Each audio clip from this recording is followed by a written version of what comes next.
It must have been with bitter disappointment that Longstreet saw the failure of his hope to avert a useless slaughter, for he was fully convinced of its hopelessness. Yet even he could have scarcely realized until the event showed how entirely unprepared were Hill and Ewell to render aid to his assault, and to take prompt advantage of even temporary success. None of their guns had been posted with a view to cooperate fire, nor to follow the charge, and much of their ammunition had been prematurely wasted. And although Pickett's assault, when made, actually carried the enemy's guns, nowhere was there the slightest preparation to come to his assistance. The burden of the whole task fell upon the 10 brigades employed. The other 26 brigades and 56 fresh guns were but widely scattered spectators. It was just 1 p.m. by my watch when the signal guns were fired and the cannonade opened. The enemy replied rather slowly at first, though soon with increasing rapidity. Having determined that Pickett should charge, I felt impatient to launch him, as soon as I could see that our fire was accomplishing anything. I guessed that a half hour would elapse between my sending him the order and his column reaching close quarters. I dared not presume on using more ammunition than 1 hour's firing would consume, for we were far from supplies and had already fought for 2 days. So I determined to send Pickett the order at the very first favorable sign, and not later than after 30 minutes firing. At the end of 20 minutes, no favorable development had occurred. More guns had been added to the Federal line than at the beginning, and its whole length, about 2 miles, was blazing like a volcano. It seemed madness to order a column in the middle of a hot July day to undertake an advance of 3/4 a mile over open ground against the center of that line. But something had to be done. I wrote the following note and dispatched it to Pickett at 1:25. General, if you are to advance at all, you must come at once, or we will not be able to support you as we ought. But the enemy's fire has not slackened materially, and there are still 18 guns firing from the cemetery. I had hardly sent this note when there was a decided falling off in the enemy's fire, and as I watched I saw other guns limbered up and withdrawn. We frequently withdrew from fighting Federal guns in order to save our ammunition for their infantry. The enemy had never therefore practiced such an economy. After waiting a few minutes and seeing that no fresh guns replaced those withdrawn, I felt sure that the enemy was feeling the punishment, and at 1:40 I sent a note to Pickett as follows: "For God's sake, come quick, the 18 guns have gone. Come quick, for my ammunition will not let me support you properly." This was followed by 2 verbal messages to the same effect by an officer and sergeant from the nearest guns. The 18 guns had occupied the point at which our charge was to be directed. I had been incorrectly told it was the cemetery. Soon only a few scattered Federal guns were in action, and still Pickett's line had not come forward, though scarcely 300 yards behind my guns. I afterward learned what had followed the sending of my first note. It reached Pickett in Longstreet's presence.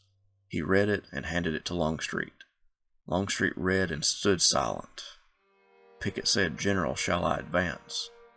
Longstreet knew that it must be done, but unwilling to speak the words, he returned in his saddle and looked away.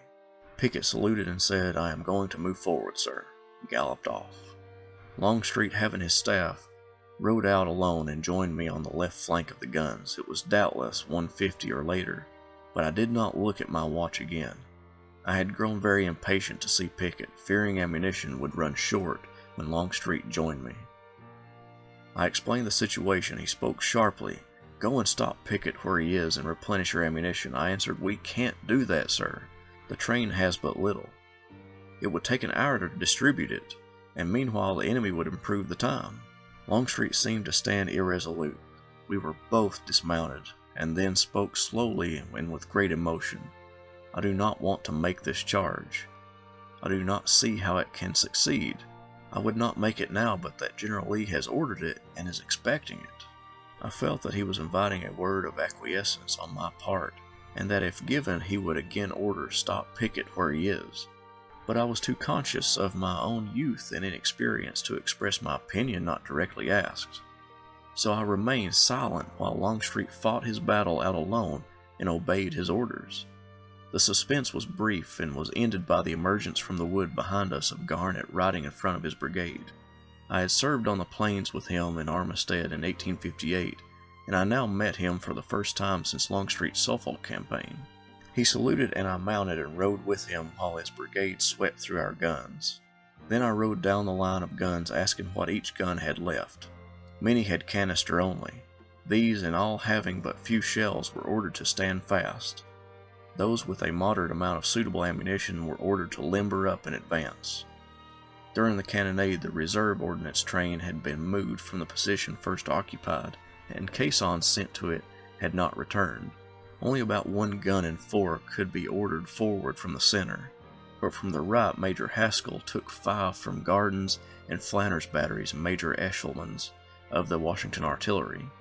Returning to the center, I joined the few guns advancing to the batteries there and moved forward to a swell of ground just west of the Emmitsburg Road, whence we opened up troops advanced to attack the right flank of Pickett's division. Eshelman and Haskell to the left front of the peach orchard soon also opened fire. The charging brigades were now close in front of the Federal lines and the musketry was heavy. As we watched, we saw them close in upon the enemy in smoke and dust, and we ceased firing and awaited the result.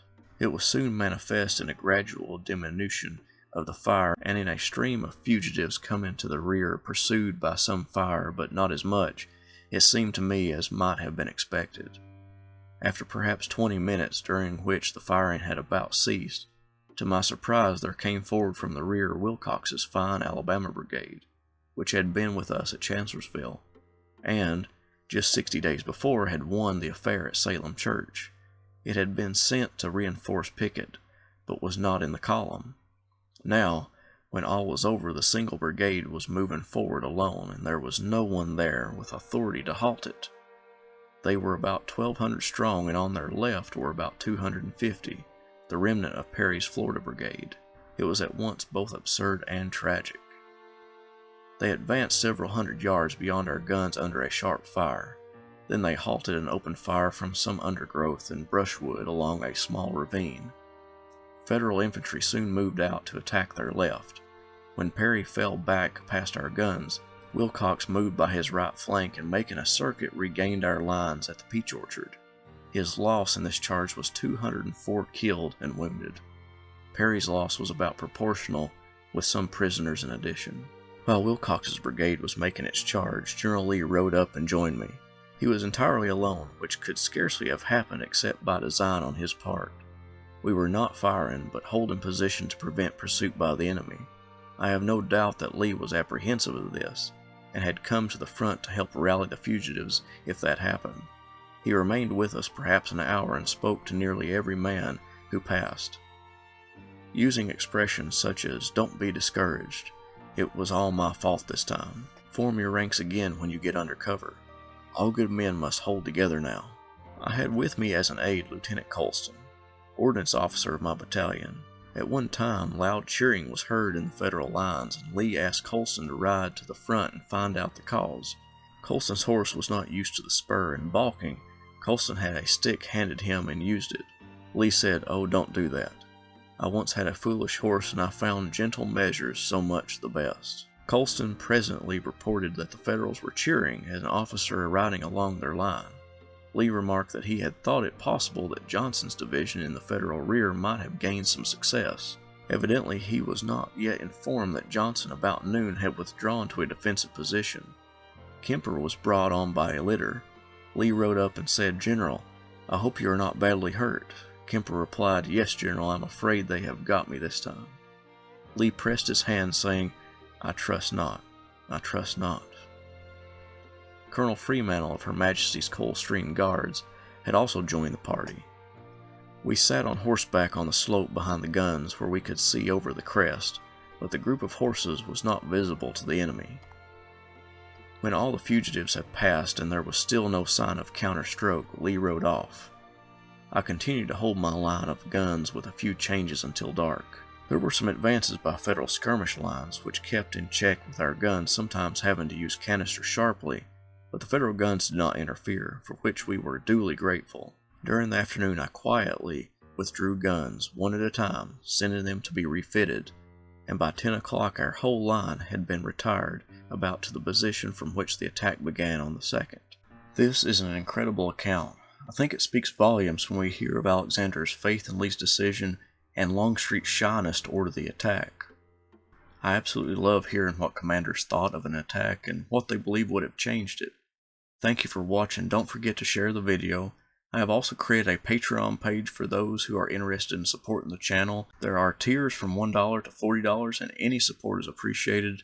If you are unable to join Patreon, simply share the video and get the word out about the channel. I have also created a store on teespring.com with some cool designs for t-shirts so that you can support the channel by purchasing shirts and wearing them around to advertise the channel. The links to the Patreon page, Teespring store, Twitter page, and Facebook page are all in the description below. Thank you all again, and I will see you next week.